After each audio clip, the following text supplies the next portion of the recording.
Jadi intinya adalah betapa dialog-dialog atau komunikasi-komunikasi itu sekarang itu dirusak oleh tata kelola pandemi, dirusak oleh tata kelola teknologi informasi. Dan ternyata pertanyaan itu dikembalikan kepada kita, apakah itu merusak? Oh tidak, ternyata itu dikembalikan kepada kita, kekuatan kita sebagai makhluk yang selalu membangun naluri. Karena itu leluhur kita yang dibangun itu bukan soal mazhab-mazhab itu, mazhab startup seperti ini, mazhab itu seperti ini, entrepreneurship seperti itu, enggak percaya.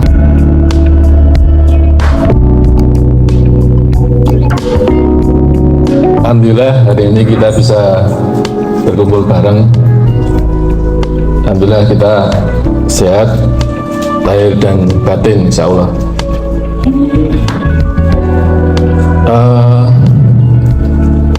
Saya mau ngomong ini aja lah, ngingetin diri saya sendiri aja ya, bahwa ade urip ini kan wis sangat jauh banget kita berbarengan. Jadi selama berproses kita hidup bareng itu kan benar-benar kita berproses dari era apa jadi bisa proses, jadi bisa lebih tahu, bisa jadi paham, dan akhirnya kita berproses sampai hari ini mendapat banyak hal ya. Yang jelas kita jadi menungso sih ana ilmune lah, kagak tanggur sithik tapi tambah terus, dan itu harus kita sadari dan kita syukurin. Karena kumpulan sek modern ini kan ya nang alam dunia ini kayaknya akeh, tapi yang benar-benar bisa benar-benar saling menumbuhkan itu kan sangat jarang. Yang kebanyakan itu kita yang numbuhkan tapi sajane saling ngidak, dan itu sering kita lihat seolah misal di institusi sebuah perusahaan atau bahkan anggun level perusahaan gede itu mereka hidup itu kita orang bahagia. Yang dia rasa itu kayak hidup yang selalu kemerungsung gitu loh. Lah kita bandingin dengan cara hidup kita yang saya rasa cara hidup kita itu kan sebenarnya ana rasa merdekane. Kita benar-benar kita saling berkompetisi, tapi sekaligus kita itu punya kemerdekaan yang sangat bagus. Yang saya maksud gini, siapapun yang hadir di sini, terutama bahkan teman-teman yang nggak hadir di sini itu kan juga sama kan kesempatan untuk saling bertumbuh, saling ngemutke, saling support, itu kan benar-benar kita rasakan bersama. Di sini saya benar-benar ngemutke saya sendiri bahwa nek adirannya dari ini kita jadi manusia itu seolah kita hidup barengan tapi raisa mensyukuri. Lah bahayane ngene, adiwis kadung itu akeh tapi rak sadar bahwa ternyata kita kan itu ya support dari banyak sedulur yang sebenarnya beriringan hidup bareng dengan kita semua ini. Nek kebablasan ini ketika seolah kita bisa berprestasi kok rasanya gura ide itu, atau seolah kita berprestasi orang atas support dari teman-teman banyak yang sebenarnya sangat selalu hadir di hidup kita itu. Saya itu belakang-belakang ini kan begitu sangat merasakan apa yang apa ya, berkah-berkah yang sekarang sangat berseliweran di sekitar kita. Ini nggak cuma materi saya lihat. Nah, materi kan mungkin teman-teman bisa cari di tempat lain, bahkan mungkin iso untuk lu akeh misal. Tapi saya mengajak teman-teman bahwa hidup kita itu kan begitu sangat hangat. Beban yang biasanya kita rasakan itu kan kita nggak pernah pekul sendirian. Jadi kegotong royongan yang ala ini kok menurut saya itu benar-benar sangat ideal di benak saya. Saya selalu berbaik sangka pada guru-guru saya, mentor saya, pada pimpinan saya. Pimpinan kan kadang giliran ya Mbak Ning ya. Nah sama saya pimpin Mbak Ning. di HEPI saya mimpin Mas Agung, di JRU saya mimpin Mas Yogo. Kita kan sebenarnya giliran saling memimpin ya. Dan di sana saya memaksa diri saya, dan akhirnya menjadi keterampilan yang sangat biasa, bahwa ketika kita sadar akan saling memimpin itu kan kita jadi rileks. Dan kita harusnya saling tadi itu berbaik sangka, bahwa ketika misal seolah kita ke orang mudeng, atau bahkan kita ragu atau rodok rak pas atau rak setuju misal, tapi kalau saya mending berdiam diri. Maksudnya berdiam diri itu rak kakean cerewet, tapi intinya kita harus benar-benar ngikut. Nah, bojone nanggon sultan samina wa tona itu loh. Jadi apapun yang dilakukan pemimpin itu harus benar-benar kita support.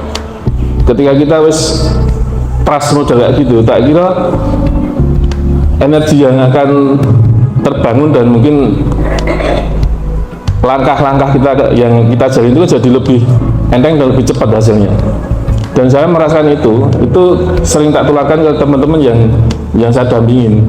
Jadi nih, misal aku ingin ngongkon ngawamu atau berkoordinasi itu tolonglah berbaik sangka saja. Ketika dalam proses itu ono hal yang keliru misal, tetap baik kita harus kudu langsung nyalahin itu, jangan.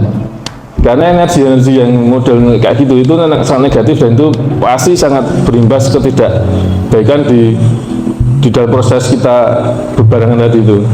Saya menghimbau pada forum-forum ini, maksudnya kepada struktur semua, bahwa kita dalam berbarengan kayak gini itu harusnya kualitasnya harus bertumbuh terus. Nah, ini karena misal sering konslet atau salah paham, atau bahkan suhu pendek itu kudune etapa-etapa saya ini lah. Nah, saiki kudune kita semakin dewasa, semakin bisa menata diri kita, semakin empan papannya kudu semakin kita tata, dan ya kudune adewe energi syukur ini benar-benar dioptimal kayak rasa kan kita itu gitulah. Tak kira Mas Agung ya Mas. Aku mau sarapan Mas Agung, aku ngajak itu dulu. Terima kasih. Assalamualaikum warahmatullahi wabarakatuh.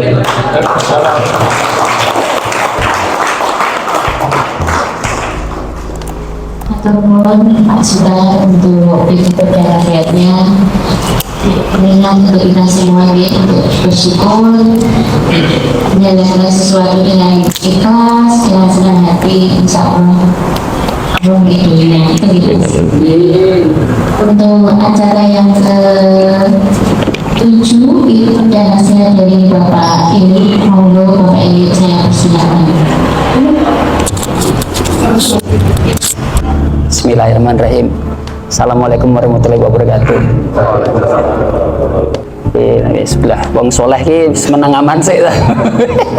Sebelah Pak Kiai menang aman. Terima kasih Mbak Neng, Mas Agung, seluruh sedulur-sedulur, selamat sudah menempati tempat yang baru, tempat yang indah, tempat yang bagus, pinggir jalan raya yang sangat bagus. Karena Anda begitu melihat ke sana itu lihatnya hutan, itu lihat kebun loh, hutan kan itu tumbuhannya banyak sekali. Itu kalau nggak diridhoi Allah itu nggak mungkin. Jadi pertama aku mengingatkan sedulur-sedulur yang ada di tempat ini, itu mensegerakanlah seperti yang disampaikan Pak Sutar tadi. Nomor satu adalah selalu berbaik sangka kepada siapapun di dalam hidup kita. Tapi sebelum kita berbaik sangka kepada orang lain, yang paling berat yang kemarin saya beri masukan ke forum itu di saling berguru, closing kemarin itu baik, adalah paling berat adalah bukan berbaik sangka kepada orang lain. Paling abot banget adalah berbaik sangka kepada diri sendiri. Itu yang paling berat. Makanya sedulur-sedulurku kabeh, cah kowe kabeh iki, nomor satu itu sebelum kowe berbaik sangka kepada orang lain, berbaik sangkalah kepada diri sendiri. Itu hal yang paling krusial yang hari ini di era baik era pandemi maupun era teknologi informasi ini Ini yang sekarang sangat luntur, mulai terabaikan bahwa berbaik sangka kepada diri sendiri menjadi sangat urgent, sangat penting dalam hidup kita. Nanti dibuktikan oleh teori begini, misalkan begini, aku ngasih contoh, ketika siapapun yang di ruangan ini diberi tanggung jawab atau tugas, selalu yang ada di pertentangan pikiran kita ketika kita jadi pemimpin, bisa finansial, bisa operasional, bisa produksi, bisa marketing, dimanapun posisi kalian, atau bahkan CEO-nya atau direkturnya. Hal pertama yang akan menggoda kalian adalah antara pikiran dan batinmu atau perasaanmu itu akan bertabrakan. Otak kiri itu hitung-hitungan, ketika aku tidak ke tempat nyekel duit atau finansial, hawa ini kepingin langsung jadi bisnis, atau hawa ini kepingin untuk persentase piro. Padahal hatimu itu adil, hatimu ki resik asli ini. Tapi begitu tergoda oleh pikiran otak kiri tadi, aku sebut batin atau perasaan itu sebagai otak kanan biar gampang kita memahami ya Mas Akbar ya. Otak kiri adalah hitung-hitungan, otak kanan adalah otak rasa. Rasanya mungkin adil, tapi otak kiri selalu mengajak langsung jadi bisnis, langsung jadi persentase, aku untuk piro. Di dalam bisnis, teori mindset ini yang sebenarnya harus disadari oleh kita, bahwa ternyata itu menjadi kesalahan fatal pertama kali ketika kita berprasangka buruk terhadap diri kita. Itu adalah fakta prasangka buruk. Artinya seperti yang disarankan Pak Sutar tadi adalah kita harus berbaik sangka terhadap apapun, terutama adalah diri kita sendiri. Itu hati-hati loh, aku ingatkan, karena ini satu keadaan yang 20 tahun, kalau bisnis kita semua di jaringan rumah usaha lebih dari 25 tahun, berarti aku mengalami ini lebih dari 20 tahun. Kalau 25 aku mulai bisnis, aku tepatnya sekitar 28 tahun yang lalu sudah mulai bisnis. Keadaan 5 tahun kemudian aku bisnis berhasil, dan langsung hebat lah pokoknya. Di 5 tahun kemudian aku itu sudah mulai santai. Nah disitulah mulai yang tadinya prosesnya kepingin belajar menjadi luntur karena niatnya bukan belajar tapi niatnya cari uang. Itu mulai keadaan-keadaan yang salah terjadi karena uang itu hasil dari proses belajar. Aku ulang, uang atau rezeki yang datang kepada kita itu adalah yang diizinkan alam, diizinkan Allah, diizinkan lingkungan kita, sosial kita, kultural kita maupun di lingkungan transaksional kita kepada kita. Dan kemudian itu sering kita langgar, yang hasilnya akhirnya adalah selalu ada sisi-sisi yang kemudian kita sering lupa bahwa tujuannya adalah belajar. Uang kan sekali lagi keadaan dampak atau efek dari proses. Uang itu hasil dari proses. Nah kita lupa sama prosesnya belajar itu. Makanya aku balik lagi Salama Happy Juara Yasin dan Gudang Undangan selalu kalau kanggo Mbak Ning karo Mas Agung, insya Allah relatif aman. Aku kumpul dengan Mbak Ning itu 24 tahun. Karo Mas Agung kumpul ki berarti dari 2008 berapa Mas Agung? 2008 sampai sekarang 14 tahun. Kebetulan aku karo Mas Agung suami istri ini sebagai couple bisnis namanya. Itu relatif tahu lah naik turunnya kayak masalahnya kayak apa.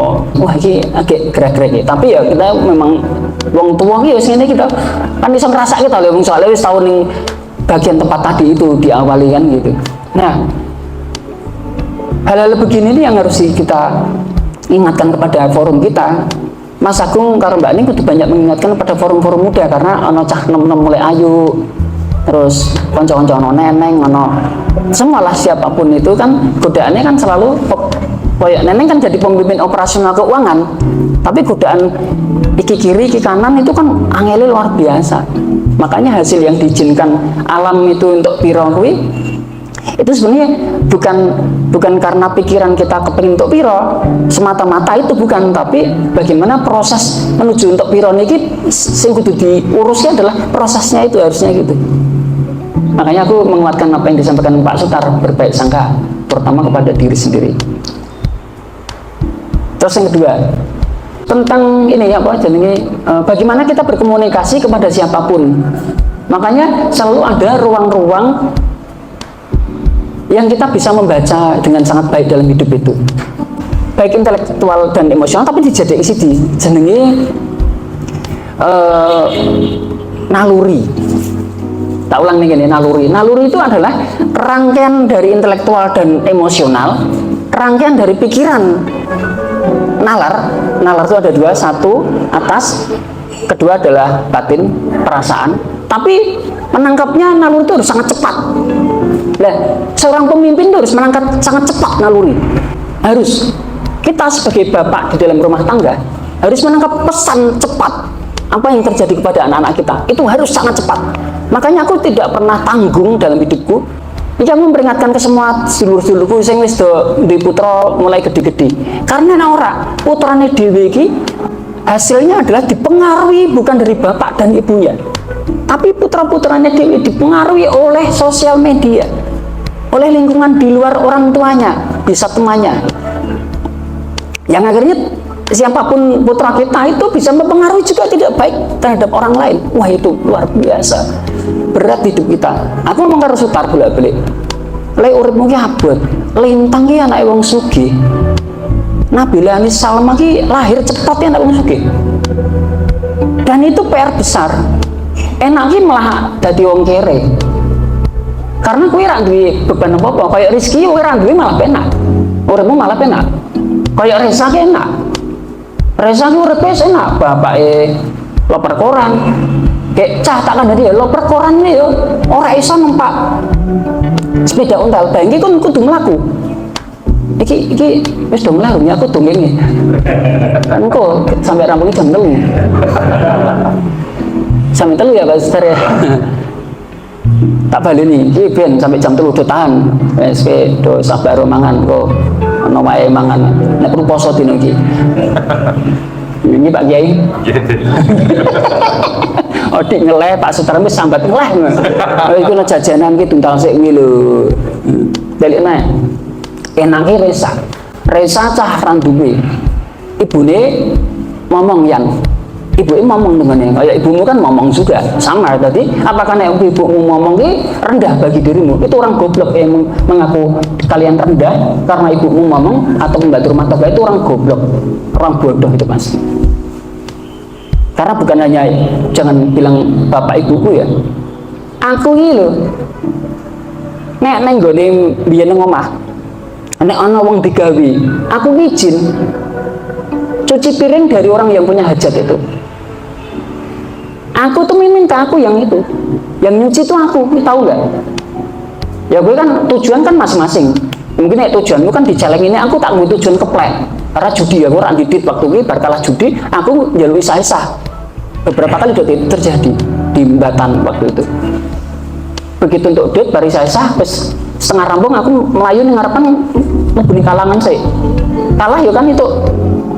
Ora apa-apa tanggo olahraga apa pengurak duit. Anyar kok istilah di apa entuk saka kerja ning kono kuwi langsung. Tapi seringkali menang, balik menang. Nah, berarti untuk double. Jadi kita bersyukur nek dia kayak Reza saiki nyatane sing iso tuku omah ning ngene iki Kak Sampangan. Akhirnya Salma happy juara Yasin karo undangan gudang ini terusir lah. Jadi kalau kalian terusir, salahkanlah Reza. Gara-gara Reza. Pertanyaannya apakah Reza berbuat buruk? Nah, itu tak kena Mas Agung karo Mbak Ning. Bayang ke karyawan kira ngerti loh berpikir kayak gitu loh Kak. Padahal enaknya Mbak Ning ngedol saham, cepret Mas. Ngedol saham ki perang persen kowe nek ning Salman duwe pira?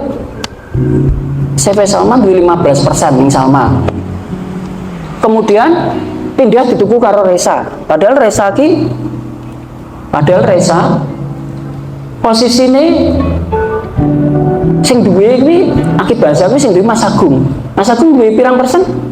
20%. Ning kono 15%. Mas Agung duwe 20%. Bayangke di jaringan Romausa iso cerdas iki lho, luar biasa nih. Sing wedok ngedol, sing lanang nampa. Ngerti tak? Ora kelangan aset, tambah sugih dia, keluarga Agung karo keluarga ini tambah sugih karena kekayaannya tumbuh 5% seketika. Dan ning nampa duit ratusan juta. Karena dealingnya kan kemarin 1,65 ya Kak ya. 1M 650. Aku mamer ke kalian cah. Kalian cah nom-nom iso ora dadi koyo Reza. Yan iso ora dadi koyo Reza. Tapi dengan posisi tetap dengan kerendah hatian posisi ini kayak Reza saiki. Reza iso Fiverr di ketak-ketok $1.000 $500. Sopo sing ngarep ngerti? Atau kedua, sopo sing ngarep ngurus? Ora masalah. Yang bener kan Mas Agung dampingi psikologi nih. Tugasku nggak dampingi operasional. Aku ngerti tani sih mbok kuwi mbok colongoy, aku menang kok Sat. Karena aku berbaik sangka terhadap dirimu sebelum aku, karena berarti aku tidak ada masalah buat aku. Nah disitulah kemudian nek aku berbaik sangka baik aku berbaik sangka baik ini gampang. Makanya aku kon ngeceki PayPalmu kon njaluk password wegah. Jadi gue arep ruwet wae yo iso. Tak tantang silakan. Bener gue ora tambah lemu. Wis lemu tambah beri-beri. Lemu banget. Wes kira-kira ngono. Jadi intinya adalah betapa dialog-dialog atau komunikasi-komunikasi itu sekarang itu dirusak oleh tata kelola pandemi, dirusak oleh tata kelola teknologi informasi. Dan ternyata pertanyaan itu dikembalikan kepada kita, apakah itu merusak? Oh tidak, ternyata itu dikembalikan kepada kita, kekuatan kita sebagai makhluk yang selalu membangun naluri. Karena itu leluhur kita yang dibangun itu bukan soal mazhab itu, mazhab startup seperti ini, mazhab itu seperti ini, entrepreneurship seperti itu, enggak percaya. UKM, usaha kecil mikro ya ngono kuwi ora usah aita itu jari Mas Utara penutup ita itu. Terima kasih. Assalamualaikum warahmatullahi wabarakatuh.